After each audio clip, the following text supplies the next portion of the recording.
We're going to take a look at investigation 4.4 before you get started.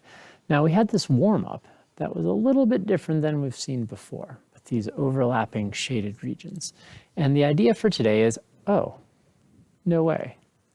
To express a system of inequalities?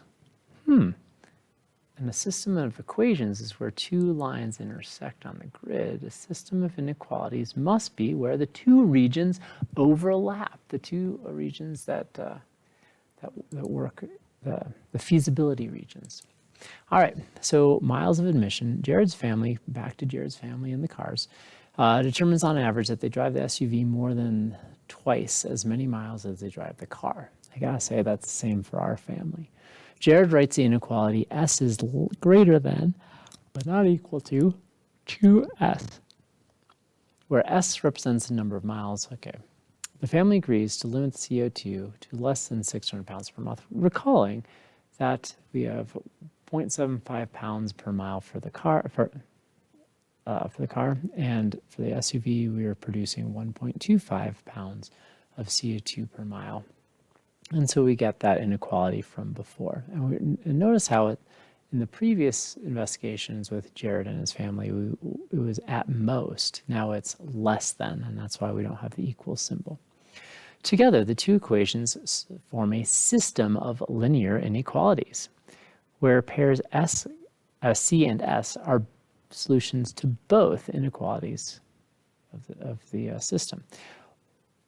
Use what you've learned about solving linear inequalities in the two variables to develop a strategy for solving a system of equations. Now, typically, when we have a system of equations, we're looking for one point where the lines intersect. But when we're talking about systems of inequalities, our boundary lines may be open. And so where the lines cross isn't the only solution, or may not be a solution at all. So what we're looking for is a region where you get both inequalities shading, or the feasibility region, overlapping. So that's kind of what we're looking for here. All right, for question A and B, you're graphing the two expressions. And then for question C, oh, they graphed it for you. That's super nice of them. Okay. And so really what we're looking for is which of these four regions, A, B, C, or D, would have points that satisfy both. Now, I'm not going to make a video on this one, summary video on this one, because, well, they ask you to make the graph, and then they kind of, oh, wait a second. Nope, this graph is different. It says at least 3 times. Okay, so it's a different graph. Okay, good. So I will make a summary video of this. Okay, all right. So go ahead and good luck.